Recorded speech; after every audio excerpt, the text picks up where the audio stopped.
today I am starting the bit of restoration and 350 conversion on my ttr250 there. I've taken some bits off. I'll show you some photos. I'll link them into the video of some bits that I've taken off. I'm going to do some DIY powder coating on those.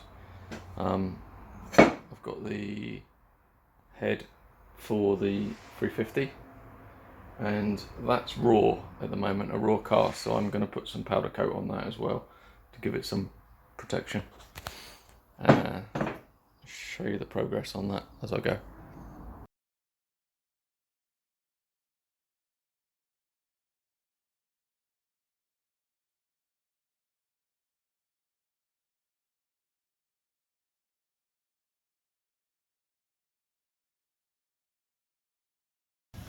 So I've got my little, I don't know if you can see that, I'll spin the camera around. Spin the camera around? No, I can't spin the camera around. I've got like a box that I've got for spraying the powder in. It's got a, on the outside, it's got like a copper tube that I put for, it's a 15mm plumbing pipe that I put through there and hang everything off on bits of steel or copper wire, because it conducts electricity, and that's how you do powder coating. So that's what I'm going to do now. Right. So basically this is what I use. It's a static powder coat gun, so it just relies on static electricity. That's who it's made by. I've used it a few times on a restoration I did on the Honda CRM, which you can look on my channel, you can find them if you want to look at it. So basically, got your powder. In this case I'm using that. I've got others like gold and black and whatever. So basically you put the powder in there up to about that level, screw that onto there so it's up that way, feeding it in, connect your air hose, and you basically spray it lightly and get an even coating. And then in this case I'll show you what else I've done. So basically what I did was I built a powder coating oven. I've got an old oven, ripped the guts out of it. Someone was throwing away a cabinet that had drinks and that in it, in a like a commercial setting.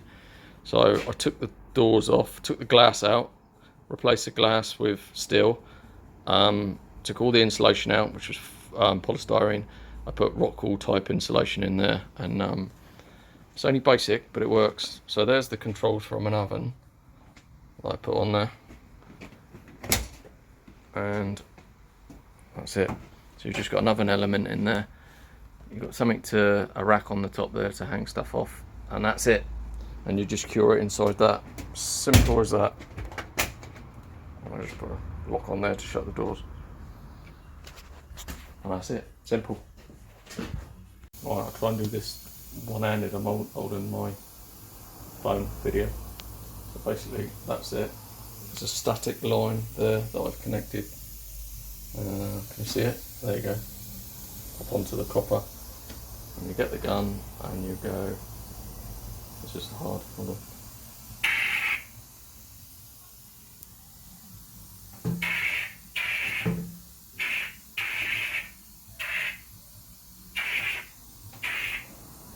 Alright, can't do any more than that, I'll show you when it's done.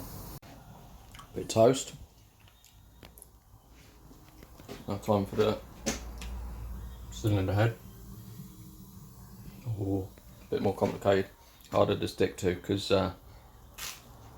only being static electricity, it doesn't attract to it like it would if it was like a real deal expensive kit. But it's good enough to, sorry, chomping. It's good enough to get the job done. I'll show you when it's done. Okay, so that's it with the powder on. Whilst I'm here, I thought I would chuck some powder on this rack that I knocked up the other weekend. It's got nothing on it. and I've got the gun out, so I might as well do it. So I'm going to do that as well and chuck it in the oven. So that's that lot done. As you can see, it's quite a, zoom into that, it's quite a powdery grey, which will change when it gets hot. Look, the powder basically melts. So that's the next stage. Put the oven on for 10 minutes at about 180 to 200 degrees. So this is a tip that I've got with using this powder coating gun. So what you can see, like, I've made a spray booth. The reason I've done that is because I'm only spraying things like powder coating. I'm only powder coating things like on my off-road bike now, which is needs to be protected, but it doesn't have to be immaculate. Is the box, you collect the dust in it. The dust is the paint, and you can literally, as long as the box is clean, collect it back up, and you can put it back in your in the bottle. So you're not it's quite expensive, the powder, so that's a good way of doing it. Reusing it basically. Obviously a lot better than paint. Once paint's come out of the gun, it's gone, but this is, using this box, I can catch the paint, the powder coat, and put it back in the bottle again, and you reuse it again. Top tip. Right, it's been in there for probably about a quarter of an hour now, so the colour should have changed. Oh, that's hot. There you go. So it's got more of a gloss to it now. The longer you leave it, if it's a gloss one, the longer you leave it, the glossier it gets, if that makes sense. You can make it matte if you don't put it in as long. Yeah, so there's the parts.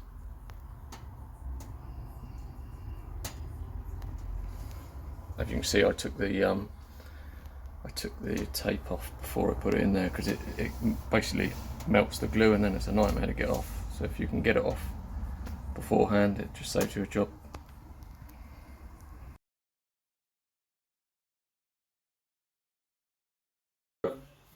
That's the finished jobs. That's the head all done. For when I come to do that job, still hot. The rack, missed a couple of bits, I think, where it's a funny shape. It was at the back of the cabinet. I have obviously missed that, or I wiped it as it went in, I'm not even sure. But I'm not bothered, because it's quite a rough thrown together rack for if I ever decide to go away anytime. So I'm not really bothered with it, what that's like, to be honest with you. That's the exhaust protector, or my foot protector off the exhaust. That came out alright. Slightly different grey, which graphite grey, I expected it to be the same sort of grey as that, but it isn't. Handles, they come out okay. And there's the other one.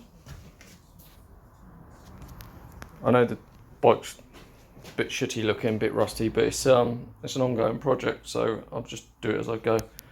I've got another exhaust there, which I will put on at some point, but that's going to be something else I'm going to do. I'm going to cut that exhaust down and take the baffles out, so that's another project. Yep, and that's my video for today. That's me on a Saturday afternoon having a little bit of a play. Thanks for watching.